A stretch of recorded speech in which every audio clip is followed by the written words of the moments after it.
오늘 읽은 이 시편 35편 말씀도 다윗의 시지요.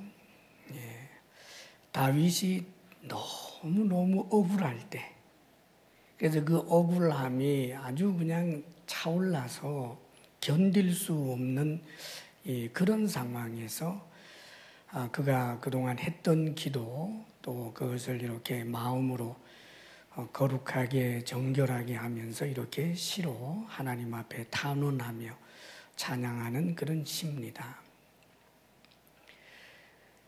오죽 그가 마음에 억울함이 가득했으면 이 시의 첫 말이 기도로 나오는데, 여호와여 나와 다투는 자와 다투시고 나와 싸우는 자와 싸우소서. 거두절미하고 아예 그렇게 나갑니다. 그만큼 이제 억울하고 절박했던 거예요. 그래서 계속해서 이어지는 이제 그 기도를 보게 되면, 정제된 이제 시어를 쓰고는 있습니다만은, 하나님이 완전 무장을 하시고, 정말 장수처럼 완전 무장을 하시고, 창을 빼사 나를 쫓는 자의 길을 막으소서. 또 내 생명을 찾는 자들이 부끄러움을 당하게 하시고 낭패를 당하게 해 주십시오. 그들이 바람 앞에 겨와 같게 해 주십시오. 그들의 길을 아주 어둡고 미끄럽게 해서 자빠지고 말하자면 넘어지게 하옵소서. 그들이 나를 해하려고 웅덩이를 팠는데 오히려 멸망이 순식간에 그들에게 임해서 그들이 오히려 빠지게 해 주십시오. 이런 류의 기도를 하고 있는 거예요. 어떻게 보면 좀 더 고상하고 멋있는 기도를 할 수 있을 것 같은데, 정말 유치해 보일 정도의 하나님은 내 편이다. 그래서 하나님, 나와 다투는 자와 다투어 주시고 나와 싸우는 자와 싸워 주세요. 하나님은 내 편이십니다. 이제 그런 것처럼 보입니다. 근데 사실 이제 그 다윗이 나와 싸우는 자와 싸우소서 하는 이 표현은, 하나님이 내 편이기 때문에 무조건 나하고 대적자만 있으면 하나님이 그를 대적해서 꽉 밟아버린다, 그 뜻이 아닙니다, 여러분. 실제로 다윗이 가진 이런 그 시편에서 보여주는 이 믿음과 이 수준 높은 그런 신앙을 잘못 적용하는 경우가 꽤 많아요. 가령 분란이 있는, 그런 다툼이 있고 싸움이 있는 그 분쟁 중에 있는 교회를 가서 보게 되면 하나님이 전부 자기 편이래요. 양쪽 다. 그래서 참 그 마음이 아플 때가 있습니다. 심지어는 반대쪽에서 기도를 하고 있으면 이쪽에서는 찬송을 부르고, 이쪽에서 찬송하면 이쪽에서는 기도하면서, 그러면서 하나님은 우리 편. 여러분 생각은 어떻습니까? 하나님은 누구 편일 것 같아요? 누구 편도 아닙니다. 전부 그냥 쥐어박고 싶어 하실 거예요, 하나님이. 얼마나 속상하시겠어요. 지금 여기 다윗이 하나님이 내 편인 것처럼 표현한 이 표현은, 엄격하게 말하면 지금 다윗은 자신이 다투어야 할 대상이 아니고 자신이 싸워야 할 대상이 아니기 때문에 하나님이 내 대신 다투어 주시고 싸워달라는 거예요. 사실 다윗은 비겁한 사람이 아닙니다. 지금 그 사울과 그리고 그를 추종하는 사람들이 다윗을 죽이려고 집요하게 추적해 오고 있는데 피해 다니고 있는 상황인 거예요. 근데 그게 너무 억울한 거죠. 그런데 다윗이 사실은 자신과 상대해야 할 그 사울과 그의 세력이 너무 강하기 때문에 지금 꼬리를 만 게 아니고 싸울 대상이 아니라는 말이에요. 다윗이 원래 싸울 대상이었던 골리앗이나 블레셋의 경우는 골리앗이 아무리 힘이 세든 블레셋이 뭐 세력이 얼마나 크든 그런 거는 눈에 들어오지도 않았어요. 그저 목숨 걸고 싸웠지요. 만일 다윗이 사울을 향하여 싸울 대상이라고 생각을 했다면 게릴라 전법을 써서라도 얼마든지 사울과 그 일당을 괴롭히거나 공격할 수 있었지요. 그런데 다윗은 한 번도 그런 적이 없다는 말입니다. 그런데 너무 억울해요. 싸우지 않으려고 피하고 도망을 다녀도 그냥 메뚜기 잡듯이 추적하고 또 추적해서 어쨌든 죽이려고 할 뿐만 아니라 자기가 그동안 선대해 주었던 많은 그 유대 백성들조차도 배신하고 자신을 죽이려고 하는 일에 동참하는 모습을 보면서 견딜 수 없는 그 억울함 때문에 하나님 앞에 이렇게 기도하는 거예요. 그래서 하나님이 나 대신 싸워주십시오. 내 대신 다투어 주십시오, 하나님. 왜요? 하나님이 싸우면 그 소용돌이에서 억울한 사람 하나도 없지요. 실제로 다윗을 추적하는 사람들 가운데는 다윗을 미워한다기보다가 사울의 칼이 무서워서 어찌할 수 없이 등 때밀려 나온 사람도 있고, 마음으로는 다음에 다윗이 왕이 될 것이다라는 믿음도 있지만 대놓고 그렇게 다윗을 지지할 수는 없고, 뭐 사울의 칼날 아래 있으니까요. 그런 사람들도 얼마든지 있을 텐데, 만약에 다윗 세력과 사울 세력이 싸운다면 억울하게 당하는 사람도 많겠지만, 하나님이 대신 싸운다면 거기에 억울함 당할 사람도 없고 정말 하나님이 손 봐야 할 사람만 정확하게 손 볼 것 아니에요. 그래서 하나님 앞에 나 대신 싸워달라는 겁니다. 자, 그런데 다윗이 기본적으로 이런 그 신앙을 가질 수 있었던 것, 그게 뭘까? 그게 중요해요. 그냥 하나님은 내 편이다라고 하는 유치한 신앙인가?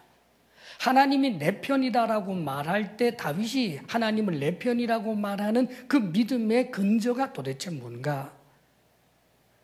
사실 다윗은 하나님께서 자신을 사랑하시고 자신을 구원해 주시는 구원의 하나님이라는 사실을 그가 굳게 믿고 있습니다. 오늘 이 말씀도 보게 되면 이 절박한 탄원시지요. 찬양시면서도 아주 절박한 탄원시예요. 그런데도 불구하고 이 내용을 보게 되면 특별히 3절에 이렇게 표현합니다. 창을 빼사 나를 쫓는 자의 길을 막으시고 또 내 영혼에게 나는 내 구원이라 이루소서. 하나님에게 하나님께서 내 영혼에게 말씀해 주세요. 나는 네 구원이라고 다시 한번 말씀해 주세요. 내게 확신을 주세요. 이 소리입니다. 다윗 정도 되는 사람도 하나님이 자신을 구원하시는 구원자라고 하는 사실에 대해서 약간씩 의심이 온단 말이에요. 상황이 너무 안 좋으니까. 하나님이 구원자라면, 하나님이 내 편이라면, 하나님이 나를 위하여 싸워주시는 좋으신 분이라면 도대체 내가 이 도망자의 삶을 언제까지 살아야 하는가? 정말 하나님이 내 구원자 맞는가? 이 의심이 들기 시작한단 말이에요. 내가 기회만 있으면 사울을 죽이는 게 옳은 것 아닌가? 내가 기회만 있으면 나도 군사력을 모아서 실력 대 실력으로 대항해야 하는 것 아닌가? 이 생각이 자꾸만 드니까 하나님이 내 구원이라고 내 영혼에게 말해주세요. 말하자면 우리가 이 험한 세상 살면서 내가 하나님의 구원받은 하나님의 자녀인데도 하는 일이 뒤틀리고 어렵고 힘들고 믿지 않는 사람들은 오히려 잘 되고 나는 저주받은 사람처럼 그런 상황이 자꾸 전개되면 내가 정말 구원받은 사람이 맞는가? 내가 하나님의 자녀가 맞는가? 이 의심이 들 때 우리가 해야 할 기도가 뭐겠어요? 하나님, 내 이 믿음 흔들리지 않게 해주세요. 하나님, 더욱더 분명한 확신을 제가 갖게 해주세요. 이 기도하지 않겠어요? 지금 다윗이 그러는 거예요. 그러면서 9절에 보게 되면 내 영혼이 여호와를 즐거워하며 그의 구원을 기뻐하리로다 그럽니다. 그의 구원을 기뻐하리로다. 이제는 분명히 믿는다는 거예요. 이 선취적 믿음입니다. 아직은 이 상황이 사울의 손에서부터 구원받은 것 아니지만 하나님이 반드시 자신을 구원해 주실 것이라고 구원의 주님에 대한 분명한 믿음을 고백하고 있는 거지요. 이것은 오늘날 우리들도 마찬가지입니다, 여러분. 하나님께서 나를 구원해 주시는 구원자라고 하는 사실, 예수 그리스도를 믿음으로 말미암아 내가 구원을 얻었고 하나님 앞에서 의롭다함을 인정을 받고 하나님의 자녀가 되었다라고 하는 사실을 의심하다가 그 믿음에 떠나버리면 안 된다는 말이지요. 우리 그리스도자는 하나님께서 나를 구원하시는 구원자이시고 나를 사랑하시는 분이시고 나를 대신하여 싸워주시는 분이시고 나를 정말 소중하게 여겨주시는 분이다라고 하는 그 분명한 믿음이 있어야 하는 것입니다. 신약 성경에도 보면 특별히 바울이 이 다윗과 같은 그런 고백을 하죠. 내가 확신하노니, 확신한다는 거예요. 믿는다는 거지요. 사망, 생명, 천사, 권세자들, 현재일, 장래일, 능력, 높음, 깊음, 다른 어떤 피조물도 우리를, 나를 그리스도 예수 안에 있는 하나님의 사랑에서 끊을 수 없느니라. 이 선언, 그 선언을 할 때 그 선언을 가장 먼저 들은 자가 누굴까요? 자기 자신이에요.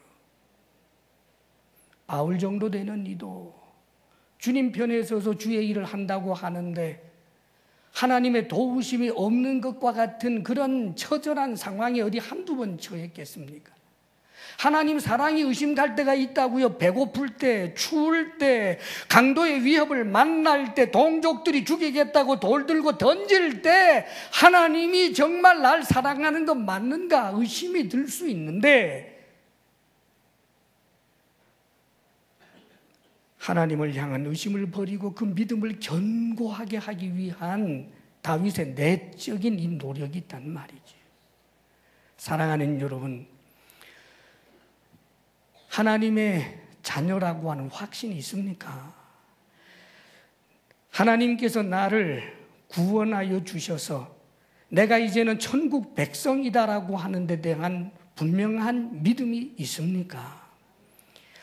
그리스도자는 자신이 구원받은 하나님의 자녀, 하나님의 백성이다라고 하는 것에 대한 분명한 믿음이 있어야 합니다.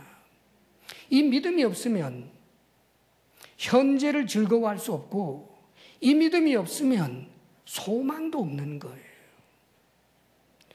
왜 이 믿음을 갖는 게 그렇게 중요할까? 이 믿음의 출발점이 나 자신이 아니고 하나님이기 때문입니다. 다윗도 마찬가지예요. 다윗이 하나님이 나를 사랑하시는 분이고 내 편이시고 나를 위하여 싸워주시는 분이시고 나의 구원자라고 그렇게 믿을 수 있었던 근거는 하나님의 약속이 있었기 때문인 거예요. 하나님께서 목동일하고 있는 다윗을 어느 날 사무엘 선지자를 보내셔서 하나님이 다윗을 선택하셨다는 것, 하나님이 다윗을 다음에 왕으로 세운다는 것, 그것을 하나님 쪽에서 약속해 주시지 않았습니까? 그리고 사무엘 선지자가 하나님께서 명령하시는 대로 그에게 이 의식이죠. 종교적인 의식행위, 관유를 부어서 그를 다음번 왕으로 세우는 그 의식을 행할 때 그 의식으로만 끝난 것이 아니라 성경에는 놀랍게도 성령이 그에게 임하게 됩니다. 이 다윗에게 성령이 임하였다. 그것은 어떤 의미일까? 내적 확신을 주었다는 말이에요. 성령이 그에게 임하심으로 말미암아 정말 인간 지성이나 인간의 감성이나 경험이나 이런 것과는 구별되는 놀랍고도 놀라운 그 내적인 확신, 하나님이 나를 사랑하신다, 하나님이 나를 다음에 왕으로 세우셨다, 이 분명한 믿음이 다윗에게 일어나게 된 거예요. 그러니까 그 시작이 누구냐? 하나님이라 그 말입니다. 사랑하는 여러분, 우리가 하나님을 향하여 나는 하나님께서 나를 구원하여 주셨고 내가 천국에 가게 될 것을 믿습니다 라고 하는 그 근거는 하나님의 약속이 있기 때문이에요. 사랑하는 여러분, 예수님을 믿으면 우리가 어떻게 되나요? 예수님을 믿게 되면 영생을 주십니다. 그 근거는 하나님이 세상을 이처럼 사랑하사 독생자를 주셨으니 이는 그를 믿는 자마다 멸망치 않고 영생을 얻게 하려 하심이라. 누가 하신 말이에요? 예수 그리스도 그분이 하신 말씀입니다. 믿으면 영생을 주신다. 예수님을 믿게 되면 어떻게 됩니까? 거듭납니다. 그런즉 누구든지 그리스도 안에 있으면 새로운 피조물이라. 이전 것은 지나갔으니 보라 새 것이 되었도다. 이 말씀도 선언해 주신 분이 성령님, 하나님이라 그 말이에요.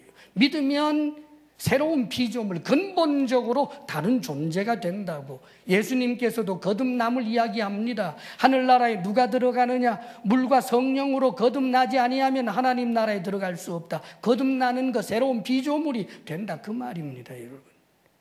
누가 그 말을 했는가? 하나님 쪽에서. 하나님의 약속입니다.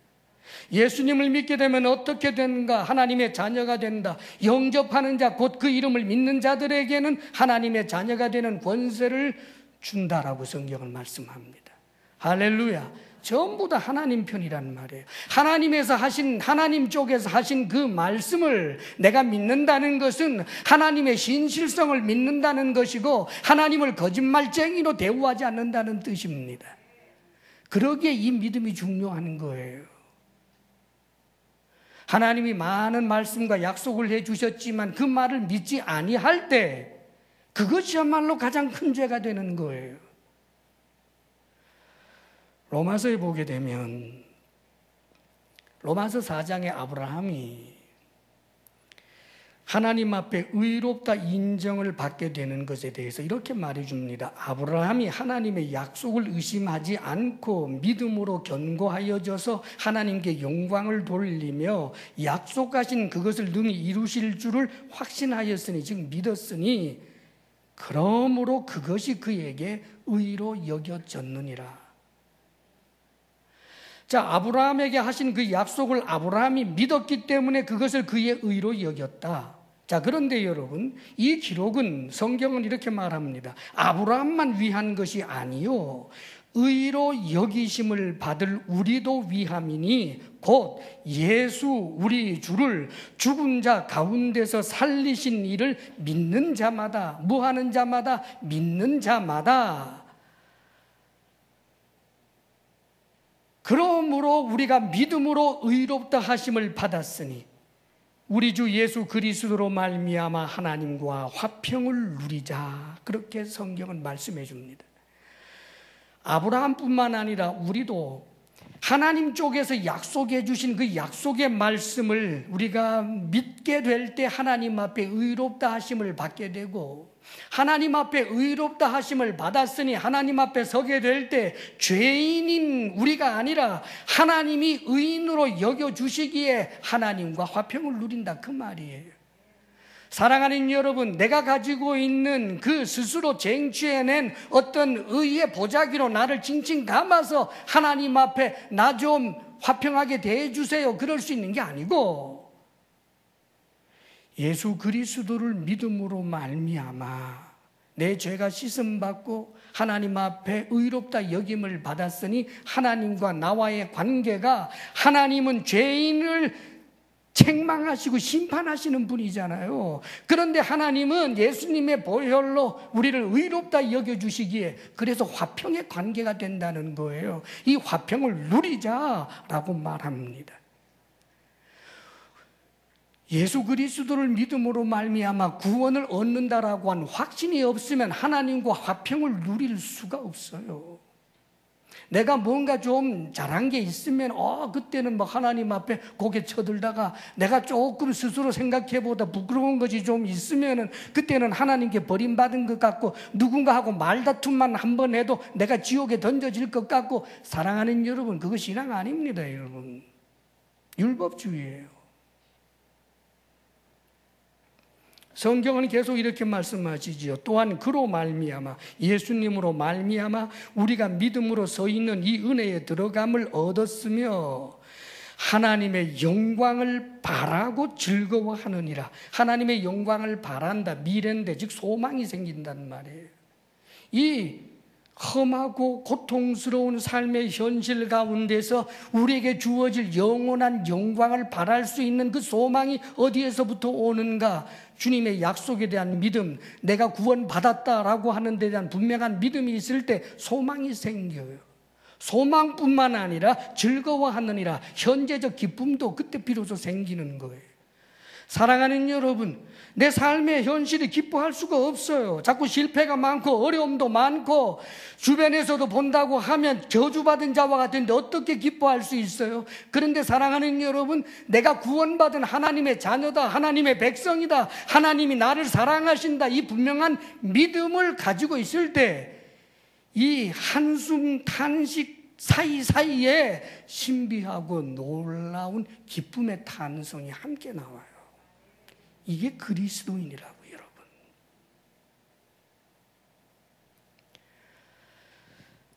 세월호 사건과 같은 엄청난 슬픔, 자녀를 그렇게 비명에 잃고 그 슬픔을 누가 이기겠습니까? 이길 수 있는 사람들은 오직 하나님께 소망을 둘 수 있었던 믿음의 부모들이에요. 사랑하는 여러분, 구원의 분명한 믿음이 있기를 바랍니다. 로마서 8장에서도 우리에게 믿음으로 구원을 얻는다라고 하는 말씀을 해주실 뿐만 아니라 요한복음 20장 31절에도 이렇게 말합니다. 오직 이것을 기록하면 너희로 예수께서 하나님의 아들 그리스도이심을 믿게 하려 함이요. 성경을 기록한 이유, 요한복음 기록한 이유가 예수님을 믿게 하려 함이요. 또 너희로 믿고 그 이름을 힘입어 생명을 얻게 하려 함이니라. 예, 믿으면 생명을 얻는다. 그것을 위해서 기록했다는 거예요. 사랑하는 여러분, 다윗이 그리하였고 아브라함이 그리하였고 바울이 그리하였듯이 하나님의 약속의 말씀을 근거로 해서 나는 자격 없지만 우리 주님께서 해주신 약속의 말씀 그대로 내가 지금 골방에서 예수님을 나의 주님으로 믿을 수 있으니, 예수께서 십자가에 못 박혀 죽은 것이 내 죄를 씻기 위함이라는 사실을 내가 분명히 믿으니 나는 하나님의 아들이요 나는 구원받은 백성이라는 것을 주님 앞에 고백합니다. 감사합니다. 그런 신앙에 근본적으로 견고하게 서 있기를 바랍니다. 흔들리는 분들 오늘 당장 골방에 들어가 봐요. 그리고 무릎 꿇고 전인격적으로 한번 고백해 봐요. 여러분이 진지하게 하나님 앞에 나아갈 때 성령께서 여러분 마음속에 나는 네 구원자다라고 하는 분명한 확신을 주실 것입니다. 정말 이 세상의 천하에 우리를 구원할 또 다른 이름이 없기 때문입니다. 하나님의 구원을 바라고 흔들리는 내 믿음을 추스르기 위해서 골방에 들어가 주님 앞에 진지하게 은혜를 구하는 사람마다 하나님께서 그에게 믿음을 견고하게 세워주실 줄로 믿습니다.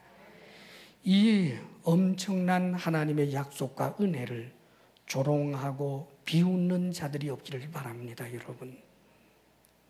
어떤 이들은 그래요. 구원에 대한 확신이 왜 있어야 하는가? 오히려 그것 있으면 교만해지지 않나? 구원의 확신 같은 거 먼저 가지게 되면 제 마음대로 살게 되는 것 아닌가? 오히려 구원의 확신이 없어야 차라리 죽어봐야 아는 거니까 그래서 구원 받으려고 안간힘을 쓰는 게 오히려 낫지 않은가? 사랑하는 여러분, 인본주의입니다.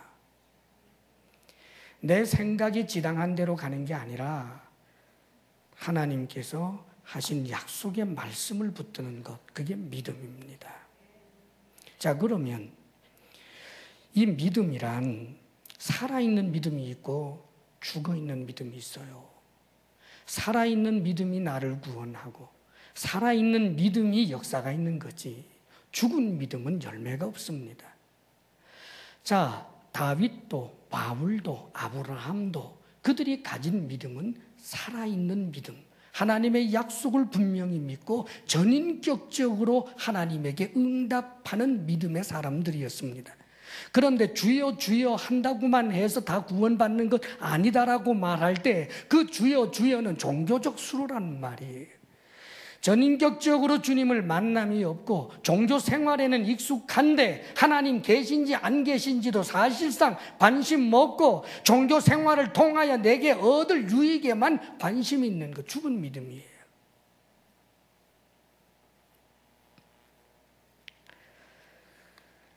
그렇기 때문에 우리는 우리의 믿음이 진정으로 살아있는 믿음이 되도록 노력해야 할 뿐만 아니라 자기 점검이 끊임없이 필요한 거예요. 지금 다윗이 살아있는 믿음을 가졌다라고 하는 것을 보여주는 증거가 오늘 이 말씀 중에서는 특별히 하나님을 향한 경외심에 있습니다. 오늘 말씀 가운데도 9절에 보면 내 영혼이 여호와를 즐거워하며, 또 18절에도 보면 내가 대회 중에서 주께 감사하며 많은 백성 중에서 주를 찬송하리이다. 28절에도 나의 혀가 주의 의를 말하며 종일토록 주를 찬송하리이다. 이 너무나 억울해서 절박함 가운데 하나님 앞에 토로하는 이 탄원시 가운데도 하나님을 향한 사랑과 경외심이 이렇게 드러나는 것을 보는 겁니다.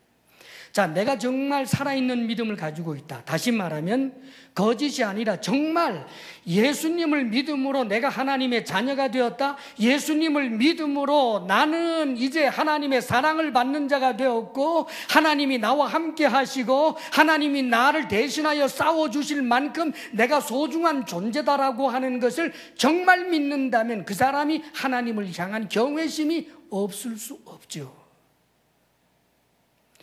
믿는데 하나님을 경외하지 못한다, 거짓말입니다. 그 믿음 자체가 이미 아니다, 그 말이에요. 때때로 요즘 이 시대에 하나님 앞에 예배는 드리지 않지만, 교회 아예 다니지 않지만 자신이 크리스찬이라고 성경 어쩌다가 한두 번 여기저기 읽어본 것을 근거로 해가지고 자신이 크리스찬이래요. 그런 이들을 일컬어서 가나안 성도라고 합니다. 안나가 성도.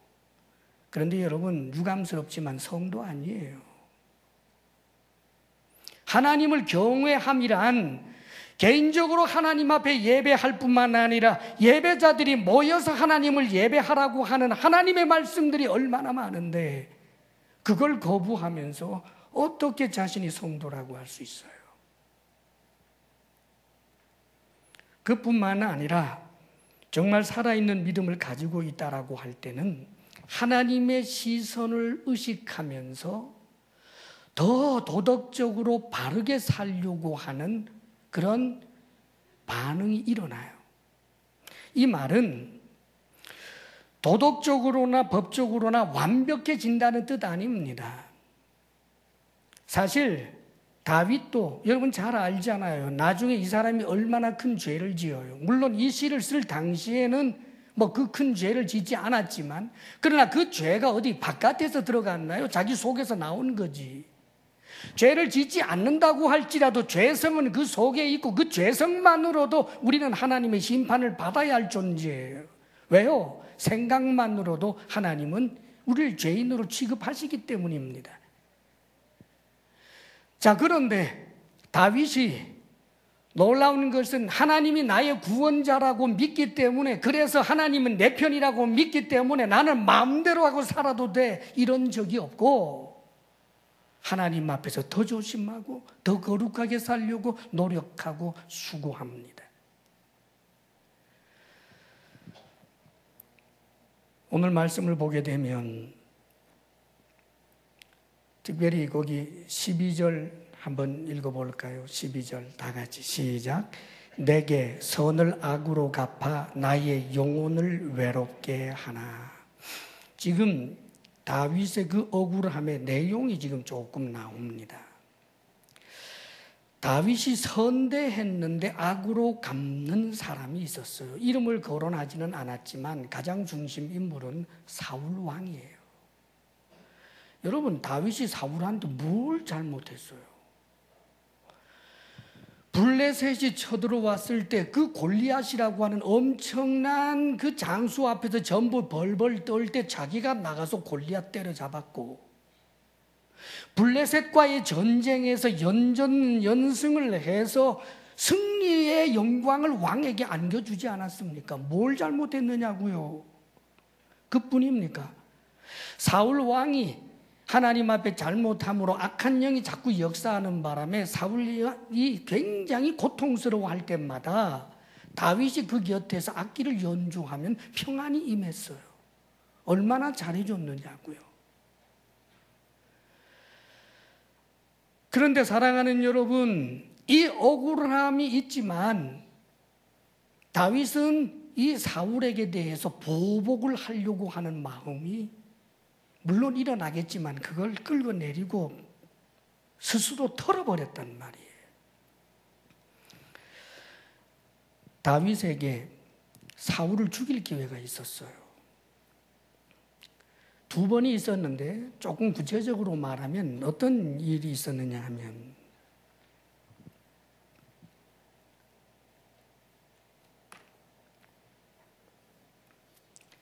이 다윗이 한 번은 엔게디 동굴, 십광야라든지 뭐 혹은 엔게디 광야라고도 하고 뭐 이런 그 지역을 말하는데, 그 엔게디 동굴 속에 다윗이 그의 이제 추종자들하고 함께 숨어 있을 때 사울 왕이 그 정보를 알고 와서 샅샅이 뒤지는 거예요. 그런데 다른 데는 다 3,000명이나 되는 군사를 풀어가지고 수색을 해내면서도 아마 이 동굴은 끝까지 안 들어보고 앞에 초입만 아마 살펴본 것 같아요. 그런데 그 동굴 깊숙한 곳에 마침 다윗과 그의 이 수하들이 숨어 있는데 사울 왕이 거기에 들어와서 개역 성경에는 발을 가리웠다. 근데 여러분 지금 읽는 성경에는 용변을 보았다. 그렇게 되어 있어요. 원래 발을 가린다라고 하는 것은 2가지로 다 해석이 됩니다. 응가하는 것, 그것도 해석이 가능하고 또 한 가지는 잠을 자는 것, 그게 해석이 다 가능해요. 근데 사실은 문맥상으로 보면 잠자는 게 옳겠지요. 왜냐하면 지금 성경은 용변을 보는 것, 응가하는 것으로 되어 있는데 사울이 하여간 들어와서 응가할 때 누가 옷자락을 자르는데 모를 리가 있어요. 그거 새까맣게 모르고 있는 것 보면 아마 사울 왕이 거기 들어와서 잠을 잔 것 같아요. 하여간 응가를 했든지 잠을 잤든지 간에 죽일 기회란 말이에요. 옆에서 부하들이 죽이라고 그래요. 여호와의 기름 부으심 받은 자를 죽일 수 없다. 그러면서 그 옷자락만 베어가지고는 그 옷자락을 벤 것도 여호와의 기름 부은 자의 옷자락을 베은 것이 잘못이다고 양심의 가책을 받는 장면이 나와요. 정말 지독할 정도로 하나님의 얼굴에 초점을 맞추고 있는 다윗이에요. 왜요? 그가 가진 믿음은 살아있는 믿음이기 때문입니다. 그가 하나님께 소중히 여김을 받는 하나님의 사람이다라고 하는 그 믿음이 그로 하여금 더욱더 하나님 얼굴에 바른 사람이 되고자 하는 노력을 하겠다는 말이에요. 이게 살아있는 믿음이에요. 그리고 나중에 보면 또 한 번 죽일 기회가 와요. 이번에는 산에 숨어 있는데 사람을 풀어서 막 여기저기를 이제 또 뒤지고 돌아다닙니다. 그럼 이리 피하고 저리 피하고 그러다가 마주치지 않는 그런 고개와 같은 일을 하다가 드디어 이제 밤이 됐어요. 그러니까 저녁 때가 되니까 이 사울 일행이 진지를 구축합니다. 진을 구축을 해요. 가장 가운데 사울이 있고 주변에 3,000명 군사들이 지키고 있다가 깊은 밤이 되니까 하나둘 잠들어 버렸습니다. 아마 보초 세웠겠지요. 근데 그 보초도 잠을 잤나 봐요. 그럴 때 다윗이 자신을 따르는 아주 용맹스러운 수하 아비새를 데리고 그 안에 들어갑니다. 3,000명 그 숲을 헤치고 들어가서 그 가운데 잠자고 있는 이 사울, 그럴 때 아비새가 말하는 거예요. 다윗님, 이것은 하나님이 주신 기회입니다. 이 상황은 하나님이 주신 기회입니다. 하나님이 다 잠들게 한 것 아닙니까? 지금 죽이십시오. 다윗님이 죽이기가 어렵다면 제가 단번에 2번 찌를 것도 없습니다. 한 번에 찔러 죽이겠습니다. 그럴 때 다윗이 한 말이, 여러분 갈등 안 되겠어요? 이거 하나님이 내게 주신 기회 아니야? 그 생각 안 들겠습니까? 조금만 자신에게 유리하게 해석하면 코에 걸면 코걸인데. 그런데 다윗이 말하는 거예요. 하나님께서 기름 부음 받은 자, 기름 부으신 자를 내가 해할 수 없다. 막아요. 그리고는 창과 물병, 그 사울의 창과 물병을 가지고 나옵니다. 그러면서 아비새에게 하는 말이 이런 말이었어요. 아비새야, 아비새야. 하나님이 손보실 거야. 내가 죽이지 않아도 하나님이 이 사람 손볼 거야. 당장 갑자기 죽게 하든지 혹은 전쟁에서 망하게 하실 거야. 심판을 누구에게 맡기는 거예요? 하나님께 맡긴단 말이에요.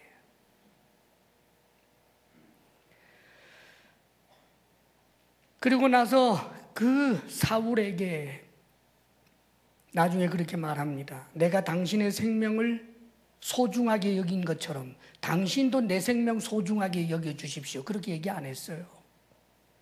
내가 당신의 생명을 소중하게 여긴 것처럼 하나님이 내 생명을 소중하게 여겨주시기를 바랍니다.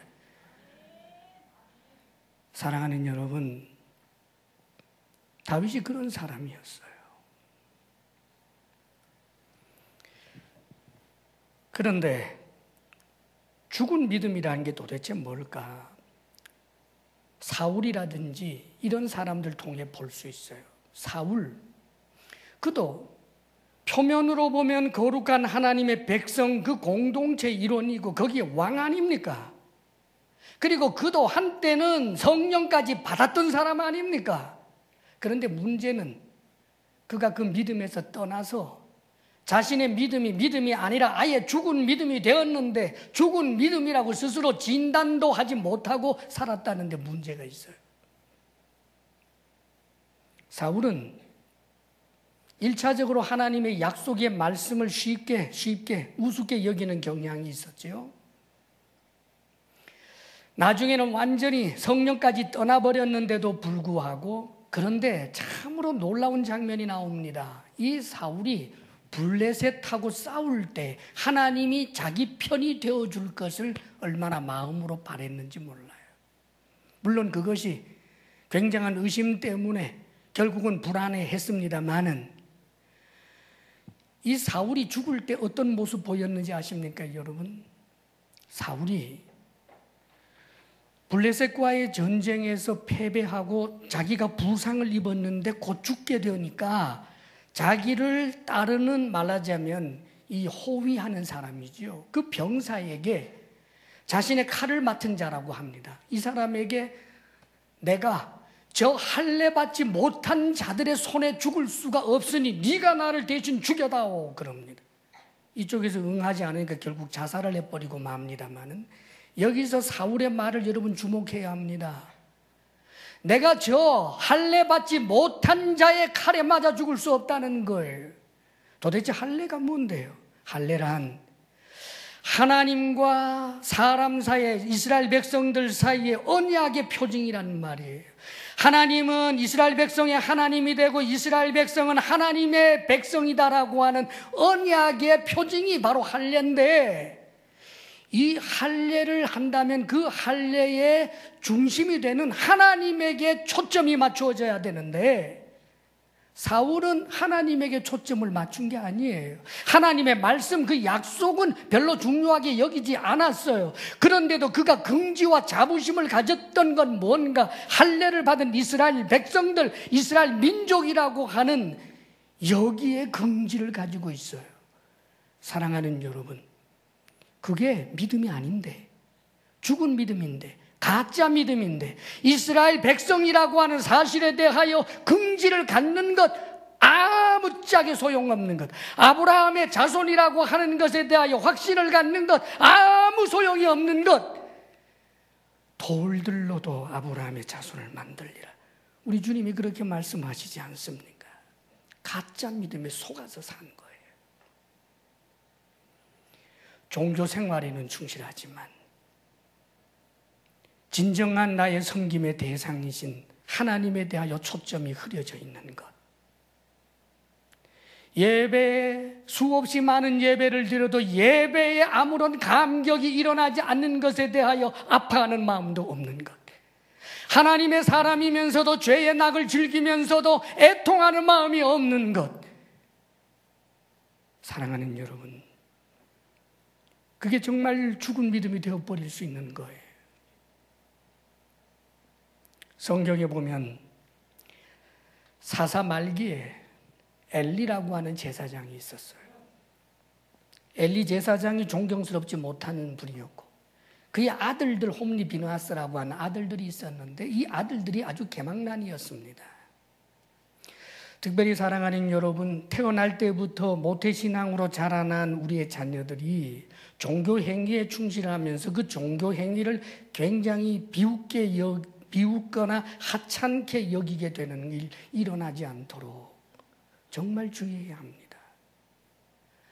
홈리 비느하스가 눈만 뜨면 하나님 앞에 제사 드리는 내용을 보면서 살다가 보니까 제사를 하나님 앞에 드리는 엄숙한 것이라는 것을 그들은 인식을 못합니다. 그래서 하나님 앞에 드릴 고기를 지들이 먼저 먹고 말이죠, 진지하게 울며 제사를 드리는 분들을 보면 그게 우습고 조롱을 했던 사람들이 홈리 비느하스예요.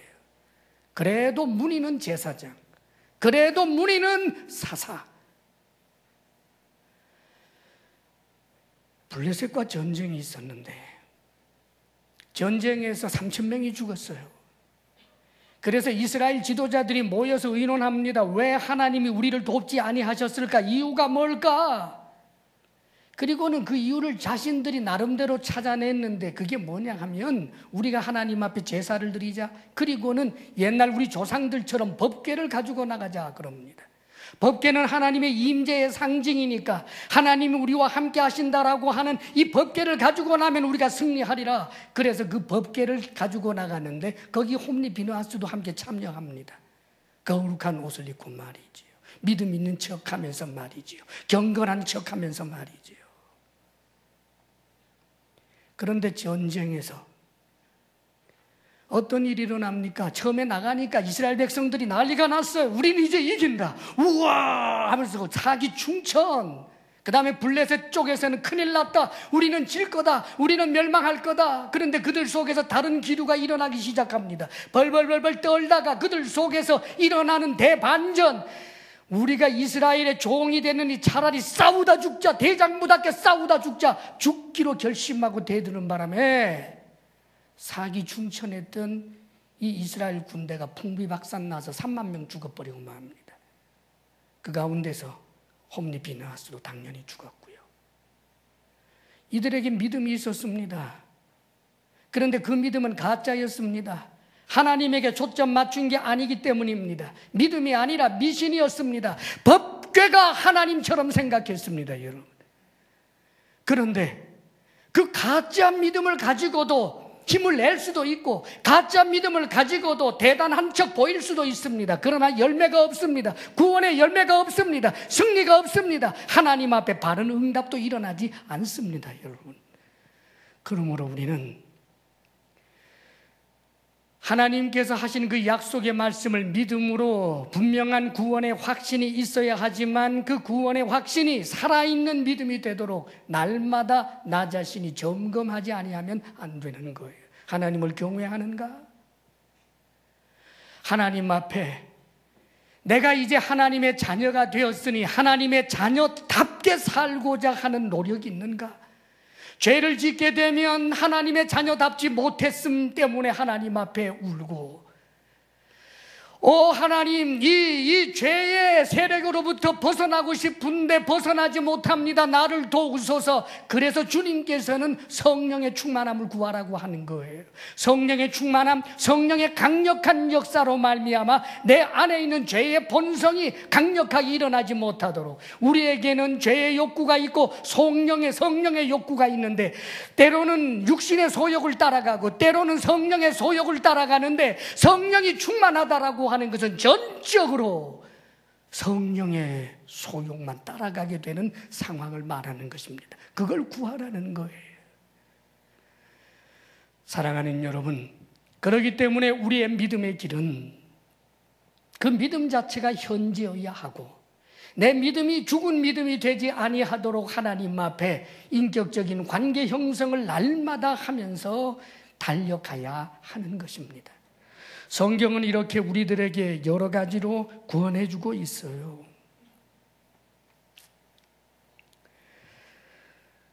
고린도후서 7장 1절에 그런즉 사랑하는 자들아, 이 약속을 가진 우리가 하나님을 두려워하는 가운데서 거룩함을 온전히 이루어 육과 영의 온갖 더러운 것에서 자신을 깨끗이 하라 그럽니다.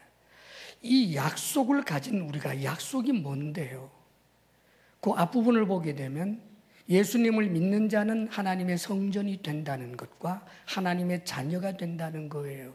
이 약속을 가진 우리가 하나님을 두려워하는 가운데서 하나님의 자녀가 되었고 하나님의 성전이 되었으니, 나는 죄를 마음대로 지어도 돼, 괜찮아, 죄의 낙을 누려도 돼, 죄 지으면 그냥 잘못했어요 한마디 하면 되지, 그렇게 살지 말라는 거예요. 베드로전서 1장 17절에도 외모로 보시지 않고 각 사람의 행위대로 심판하시는 이를 너희가 아버지라 부른즉 너희가 나그네로 있을 때를 두려움으로 지내라. 여기 순서를 보십시오. 나그네로 지낼 때 두려워 벌벌 떨며 거룩하게 살고 죄 안 질러 살고 몸부림치며 그렇게 살면 나중에 하나님 앞에 섰을 때 그때 하나님의 자녀가 되는 권세를 그때 준다는 게 아니고, 이미 예수 믿는 너희들은 하나님을 아버지라고 부르니까, 하나님을 아버지라고 부르니까, 하나님을 아버지라고 부르니까 나를 심판하실 분이 아버지니까 죄를 마음대로 지어라가 아니라, 심판하시는 분을 네가 아버지라고 부르니까 두려움으로 지내라. 다시 말하면 하나님을 사랑하되 경건한 삶을 살고 하나님 앞에 참으로 하나님의 낯을 구하며 살아가는 그런 삶을 살아라라고 권하는 것입니다. 사랑하는 여러분, 다윗이 그런 사람이었습니다. 원수지요. 보복하고 싶지요.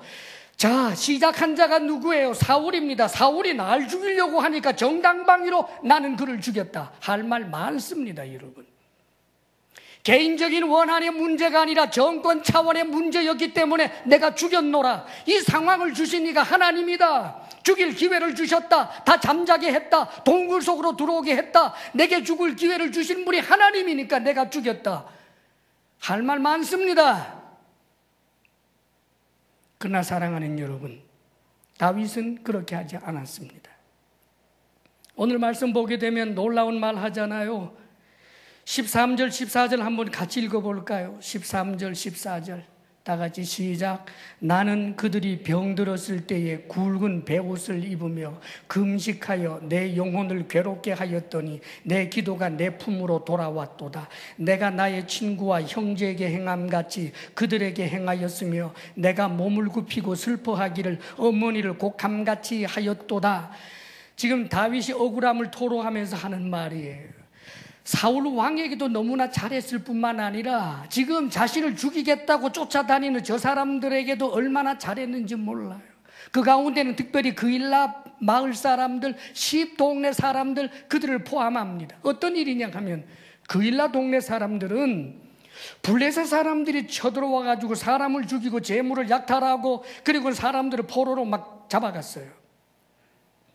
그런데 숨어있던 다윗이 숨어있는 거 노출시키면 안 되잖아요. 그런데 자신의 동족이 그렇게 당하는 것을 보고 숨어있는 은거지를 벗어나서 그일라 사람들을 도와서 추적해서 블레셋을 무찌르고, 그리고는 탈취당했던 거 되찾아오고 포로로 잡혀갔던 사람들 다 데리고 돌아왔어요. 그일라 주민들을 구원했다 그 말이에요. 그런데 그일라 주민들이 다윗이 여기 있어요 하고 사울에게 가서 고자질 했어요. 10사람들도 마찬가지고요. 얼마나 억울해요. 숨어 있으면 되는데, 그래서 근거지가 노출되는 바람에 죽을 고생을 합니다. 예, 사울이 저쪽으로 3,000명 데리고 오면 사람을 먼저 보냈다고 보고 이리로 도망가고 이쪽으로는 저리로 도망가고 손바닥만한 땅덩이에서 얼마나 고생하게 만들었습니까? 그일라 사람들, 10사람들 내 동포로 내 형제로 알고 그렇게 내게 잘해줬는데 어떻게 이럴 수가 있느냐? 그런데 사랑하는 여러분, 그 심판을 하나님께 맡겼을 뿐이에요. 왕이 돼서도 심판하지 않았어요. 사울에 대해서도 그가 왕이 되고 난 다음에 사울의 후손들을 다 진멸한 것이 아니라 사울의 왕자인 무비보셋을 자신의 식탁에서 함께 왕자 대우하면서 먹여 살렸어요. 누구 때문에? 하나님 때문에. 그가 가진 믿음이 살아있는 믿음이기 때문에. 사랑하는 여러분, 신앙은 경주와 같은 것입니다.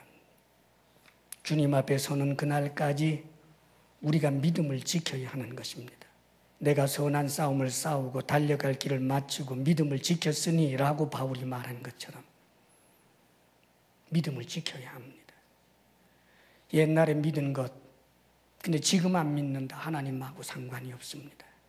20년 뒤에는 내가 안 믿는다. 하나님하고 상관없습니다. 믿지 않기 때문에 구원받지 못하는 것입니다. 현재 믿음이 있습니까? 현재 구원받았습니다. 사랑하는 여러분, 10년 후에도 여러분이 믿고 있다면 구원받은 백성임에 틀림이 없습니다.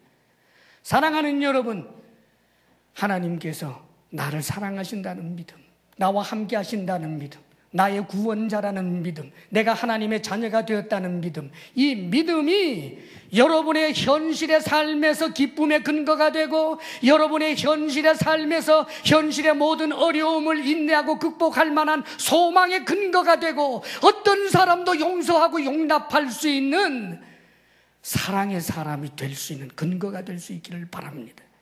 이게 살아있는 믿음입니다. 다윗과 같이 참 믿음을 가진 우리 모두가 되기를 주의 이름으로 축원합니다. 아멘. 기도하겠습니다.